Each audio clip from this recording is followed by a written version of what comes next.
Oh. Game Dev Tycoon is an incredibly simplistic and surprisingly linear game development game developed by game developers Greenhard Games. You'd start by designing your character, by giving it a skin colour, a fancy outfit, and a gender. Then you are thrown into the ancient times of the Commodore 64, or as the game dubs it, the Govodore 64. It's your mission to start on your own with only a blocky old computer, a gaming empire, using the most basic equipment and technologies in the world of never-ending weird sexual music. You dive right in and start making video games straight away, but since it's back in the 80s, you could imagine that the games you produce are incredibly simplistic and modest, yet you still decide to call your opening martial arts RPG games The Adventures of Philip the Arse Monkey because that's what's best for business. During production of the game, you have to dictate how much time is spent on certain fields of game development, from level design to AI and everything in between.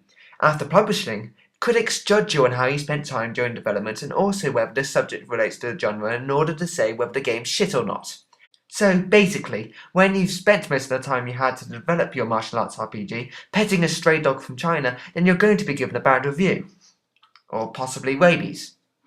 The critics in this game are very, very vague. They only bother to write 3 words or so on each of their reviews. Seriously, in this game you hope for advice and assistance from critics that they could do better in your next project. You don't expect them to play your game and then say, "Oh, that's a cool thing!" You need more than this! But still, receiving critics' opinions in-game can be very entertaining. The critics' judgments are vital for the success and prosperity of your game, so watching them appear on screen shortly after you released it can be edge-of-the-seat stuff, especially when your cash flow is dwindling. Early on, it's very bad to have 2 games in a row rated badly, because then your forever declining bank account means you have to start scraping together all the resources you have to make games as quickly as possible before you go completely bankrupt. This can be fun! Very fun even! And when you do this and the final product turns out to be a title that is practically the gaming equivalent to Jesus giving out free ice cream, you know that you've been saved by an incredibly tight margin. Sadly though, that's the most enjoyment I got out of the game.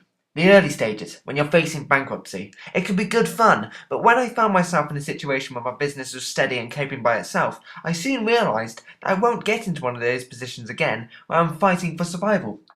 Instead, I find myself hiring people based entirely on whether they're computer twat or if they can draw good.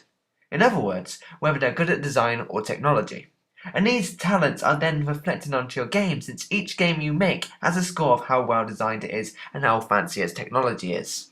In fact, this may be all untrue. This is what I think is the case, but I can't prove that I'm actually right. The game doesn't tell me anything. The only way I can find out the truth is by looking at the wiki, but that's something I don't want to do because I don't get my kicks out of reading page after page of blah blah poo-poo.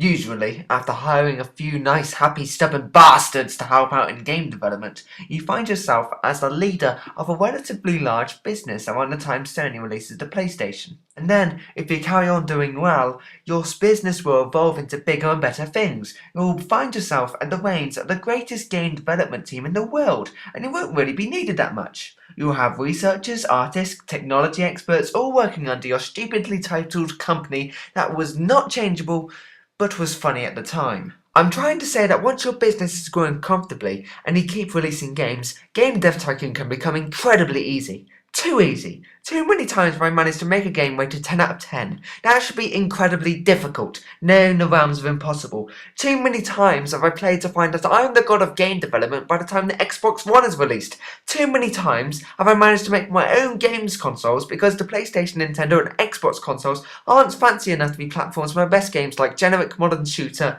and Fred Rising. I think, however, that there is a way that we, the players, can fix this game ourselves. What we do is handicap ourselves. In which I mean we play through game dev but with certain restrictions. Try restricting yourself to one target audience or one genre. Try playing through without making games for consoles and sticking with PC because master race and all that crap. Personally, I'm planning on playing through it again without hiring anyone, just to see how far I can get. I mean, I've gotten along just fucking fine on my own in life, haven't I? This is how I can make it harder and enabling more entertaining because it guarantees that I'll face more of those gut-wrenching moments when I'm facing bankruptcy in which I'll have to work twice as hard to get back up onto my feet. Doing something like this can make a good gaming experience, but the game itself doesn't challenge you to do these things. If it did, you would get much more enjoyment out of it because it would be pushing you harder, and that's something that Game Dev Tycoon really needs to start doing. The most enjoyable and fulfilling games, in my opinion, offer tough love. Just look at Dark Souls 2. That game is practically an unsociable, bulky bully with an army of medieval weapons and stuff, so when you do complete it, you feel like you've generally accomplished something. On the other hand, Game Dev Tycoon is just a friendly history teacher who's about to quiz you on the history of video games. You need more than that in a video game. All in all, Game Dev Tycoon? More like Lame Dev Tycoon, am I right?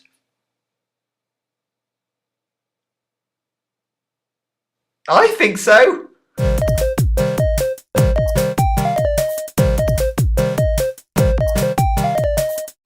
Game Dev Tycoon is an